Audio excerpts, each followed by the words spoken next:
तो ये wake up call है और हमें समझना होगा कि अगर वाकई क्या इस तरह की बातें आपके मन में आ रही हैं, आपके आसपास कोई ऐसा है जो इस तरह से परेशान है, तो आप उनकी मदद कीजिए, उन्हें मनोवैज्ञानिक के पास ले जाइए या उन्हें समझाइए या उन्हें इस तरह से लॉज के जरिए समझाइए कि वो कोई और रास्ता चुने, अपनी जान देने का रास्ता कम से कम ना चुने। आगे बढ़ रहे हैं, अगली खबर का रुख कर रहे हैं, जहां अब योगी के बयान पर ओवैसी तमतमाए से कहीं ना कहीं जवाब देने की कोशिश कर रहे हैं। क्या है वो बयान, क्यों तमतमा गए ओवैसी, बताने जा रहे हैं।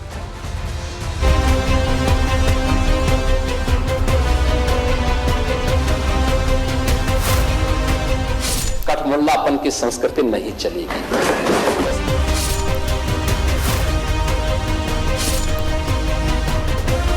ये इंटेलेक्चुअल कैपेसिटी है इनकी।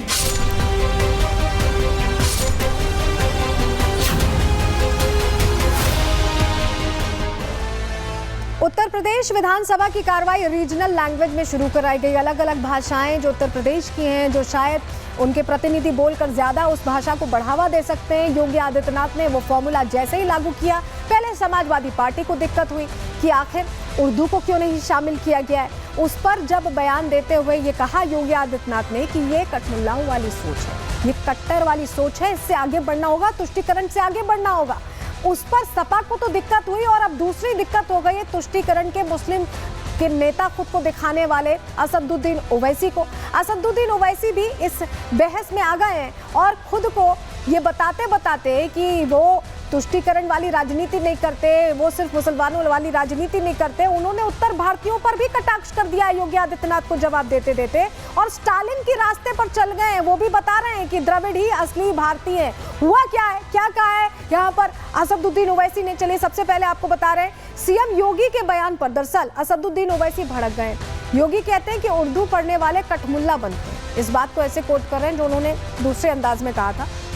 अब वो कह रहे हैं कि जहन और दिल पर ग्रहण लग चुका है योगी आदित्यनाथ के। उर्दू देश की आजादी की जुबान है। सीएम योगी उर्दू से नफरत करते हैं, ये कह रहे हैं यहाँ असदुद्दीन ओवैसी। किस तरह से आग बबूला हुए, किस तरह से यहाँ नाराज दिखाई दिए ओवैसी, ये समझ में आ रहा है। कैसे योगी आदित्यनाथ पर पहले कटाक्ष किया है वो सुन लीजिए। उत्तर प्रदेश के चीफ मिनिस्टर ने उत्तर प्रदेश की असेंबली में ये कहा कि उर्दू पढ़ना कठमुल्लाओं की तरह मौलाना बनाना की बात है, साइंटिस्ट नहीं बनते। अब उत्तर प्रदेश के मुख्यमंत्री के जो बुजुर्ग थे या जिस आइडियोलॉजी से वो आती हैं, उनके किसी भी शख्स ने इस मुल्क की आजादी में हिस्सा नहीं लिया। ये गोरखपुर से आती हैं और उसी गोरखपुर से रघुपति साहेब फराख भी आते हैं। फराख गोरखपुरी उर्दू का एक बहुत बड़ा शायर था, मुसलमान नहीं था। तो ये इंटेलेक्चुअल कैपेसिटी है इनकी। देखिए योगी आदित्यनाथ तो विधानसभा की कार्रवाई में भोजपुरी, अवधी, इन जैसी भाषाओं को बढ़ावा देकर इनके अस्तित्व को और चमकाना चाहते थे और चाहते थे कि वो प्रतिनिधि और खुलकर बोल पाए। लेकिन सपा को उर्दू की जरूरत समझ में आई और जब उर्दू की बात आई और योगी आदित्यनाथ ने कठमुल्ला कहा तो ओवैसी को ऐसा लगा कि अब उन्हें भी बोलना चाहिए, क्योंकि ये तो उनका वोट बैंक है, इस पर किसी और का अधिकार तो हो ही नहीं सकता। सपा तो उसी पर अधिकार दिखा रही थी और ऐसे में ओवैसी बोल गए। लेकिन ये बोलते बोलते उत्तर भारतीयों पर निशाना साध दिया और स्टालिन के नक्शे कदम पर चलने लगे ओवैसी। हुआ क्या, कैसे स्टालिन के नक्शे कदम पर चल रहे हैं, समझिए। आपके सामने जानकारी रख रहे हैं। दरअसल उर्दू की आड़ में उत्तर भारतीयों पर ही निशाना साध गए ओवैसी। ओवैसी ने आर्य और द्रविड़ का मुद्दा छेड़ा। आरएसएस और आर्यंस को उन्होंने बाहरी बता दिया।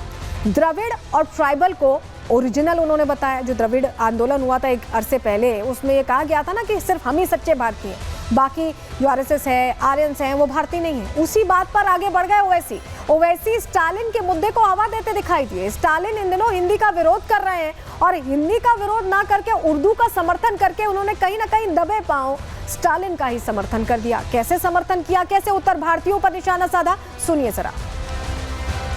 अब ये जो आर्गुमेंट इनका आरएसएस का है कि नहीं ये बाहर से आए, तुम भी बाहर से आए। जितने आर्यंस है बाहर से आए, अगर ओरिजिनल है तो द्रविडियन और ट्राइबल लोग हैं। फराख गोरखपुरी ने सच्चाई को बयान कर दिया। अब इनको नफरत इतनी उर्दू से है अब भाषा को लेकर ऐसा लग रहा है कि नई जंग छिड़ गई है और उसमें ओवैसी भी कूद गए हैं। वो उर्दू की बात कर रहे हैं, वहां स्टालिन कह रहे हैं कि हिंदी नहीं चलेगी, अलग अलग चीजें चल रही हैं। इस बीच बीजेपी जवाब दे रही है ओवैसी को, सुनिए। योगी आदित्यनाथ जी किसी भाषा के विरोधी नहीं है। उर्दू भाषा को लेकर के उन्होंने कोई विरोध नहीं किया है, लेकिन जानबूझकर के केवल एक ही भाषा पढ़ने पर मजबूर कर दिया जाए, इस बात का तो विरोध होना ही चाहिए। क्या सभी प्रकार की भाषाएं एक समाज के लोगों को नहीं पढ़नी चाहिए? क्या उनको केवल उर्दू में पढ़ने के लिए मजबूर कर देना चाहिए? भौतिकी हो, रसायन हो, गणित हो, विज्ञान हो, अंग्रेजी हो, संस्कृत हो, हर प्रकार की भाषा का जानकारी होनी चाहिए, हर प्रकार का ज्ञान आना चाहिए। कुछ लोग रहते तो भारत में है, लेकिन उनकी आत्मा कहीं और बसती है। आप देखे होंगे जब संसद में संविधान के प्रति, देश के प्रति आस्था प्रकट करनी होती है तो फिलिस्तीन के प्रति आस्था प्रकट करते हैं। जब संविधान की बात करनी होती है तो कहते हैं देश में मोदी योगी नहीं रहेगा तो भारत को कौन बचाएगा। ऐसे लोग जो कहते हैं कि 15 मिनट की जो धमकी देते हैं, निश्चित तौर पर ऐसे लोगों को कहना चाहूंगा कि आपकी देश के प्रति आस्था नहीं है। तो भाषा को लेकर नई बहस छिड़ गई। अब क्या इस पर वार पलटवार होता है, इस पर हमारी नजर रहेगी। लेकिन आगे बढ़ रहे हैं, अगली खबर का रुख कर रहे हैं और बात अब चमोली की करेंगे, जहां एवलांच के बाद लगातार रेस्क्यू ऑपरेशन जारी है। वहां का अपडेट अब आपको देने जा रहे हैं।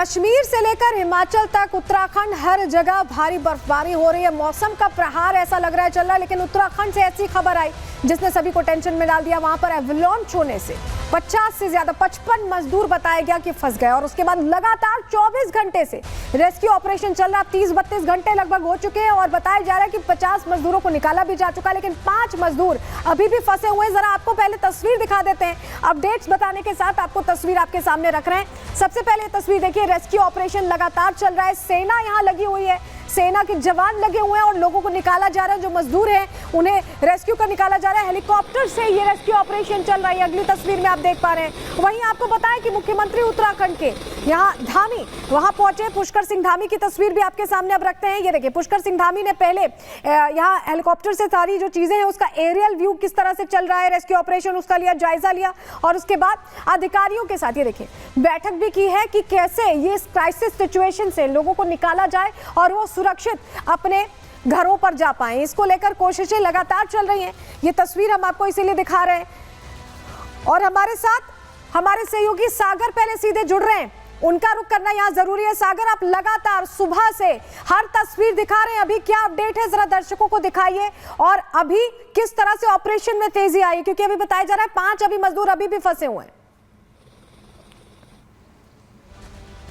देखिए बिल्कुल सलोनी, अगर हम बात करें तो इस वक्त हम बद्रीनाथ में मौजूद हैं। ये आखिरी देखिए इलाका, इसके बाद आ जाता है माड़ा गांव, जो उत्तराखंड का आखिरी और देश का गांव कहा जाता है, जहां पर लगातार रेस्क्यू ऑपरेशन का दौर जारी है। वो जो टॉप चोटी आप देख पा रही हैं, वहां पर रेस्क्यू ऑपरेशन चल रहा है लगातार। वहां पर हेलीकॉप्टर से ही हवाई यात्रा के जरिए एनडीआरएफ, एसडीआरएफ और पुलिस की टीमें पहुंच रही हैं, वहां पर रेस्क्यू किया जा रहा है। लेकिन सबसे बड़ी बात, 4 मजदूरों को अपनी जान गंवानी पड़ी, 5 मजदूर अभी भी लापता है। लेकिन तारीफ के काबिल यहाँ पर धामी सरकार भी है, जिन्होंने हवाई देखिए मार्ग के जरिए लगातार रेस्क्यू ऑपरेशन किया।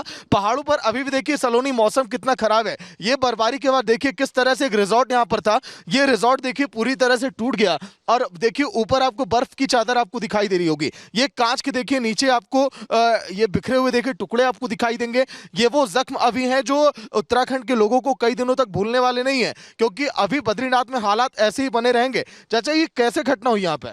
सर, ये कल बर्फ के कारण 1-1:30 बजे के करीबन ये बर्फ सपोर्ट नहीं था, सपोर्ट के कारण गिर गया है जी। और कितना नुकसान इस पूरे इलाके में, क्योंकि ऊपर तो और अधिक बर्फबारी है जहाँ पर रेस्क्यू हो रहा है मजदूरों का? बारिश तो बहुत हो रही है सर और नुकसान भी काफी हो रहा है जी। धामी सरकार ने जिस तरह से बेहतर काम किया, रेस्क्यू ऑपरेशन का लगातार दौर जारी है, क्या कहेंगे इस पर? ये सरकार ने काफ़ी अच्छा काम किया। यहाँ पे धामी सरकार जी ने बहुत अच्छा काम किया। शासन प्रशासन और इंडियन आर्मी ने जो है यहाँ पे बहुत उत्कृष्ट काम किया। इन जवानों ने जो है अपनी जान जोखिम में डाल के और उन मजदूरों के जीवन रक्षा के लिए जो भी काम किया, धामी सरकार का तो सराहनीय काम रहा सर। और हमारे जो जिला मजिस्ट्रेट ठीक जी है हैं, सागर, उन्होंने आप तत्काल लगातार प्रभाव से रिपोर्ट कर रहे हैं, आप अपना भी बहुत ध्यान रखिएगा क्योंकि हालात बहुत गंभीर है वहां पर और अभी लगातार सेना कोशिश कर रही है जो 5 मजदूर फंसे हैं उन्हें बाहर निकालने की। बहुत शुक्रिया आपका सागर, जुड़ने के लिए और जानकारियां देने के लिए। तो वहीं डीएम चमोली से भी हमने बात की, उनका यह कहना है कि रेस्क्यू ऑपरेशन तेजी से चल रहा है और किसी भी वक्त मजदूरों को बाहर निकाला जा सकता है। सुनिए जरा। ऑपरेशन जो कल शुरू हुआ था तो कल 33 लोगों को रेस्क्यू किया था और आज 17 लोग और रेस्क्यू हो गए हैं, तो टोटल 50 लोगों को रेस्क्यू कर लिया गया है। 5 अभी भी हम तलाश जारी, हमारी टीम जो है वहाँ पे वो कंटिन्यूअस सर्च कर रही है उनको, और कुछ लोग हमारे सीरियस इंजर्ड हैं जिनको ट्रीटमेंट किया जा रहा है। उनमें से 27 लोग हमारे जोशीमठ हॉस्पिटल, आर्मी हॉस्पिटल में आ चुके हैं और वाइटल्स अभी स्टेबल बताए जा रहे हैं जो 27 लोग यहाँ पे हैं।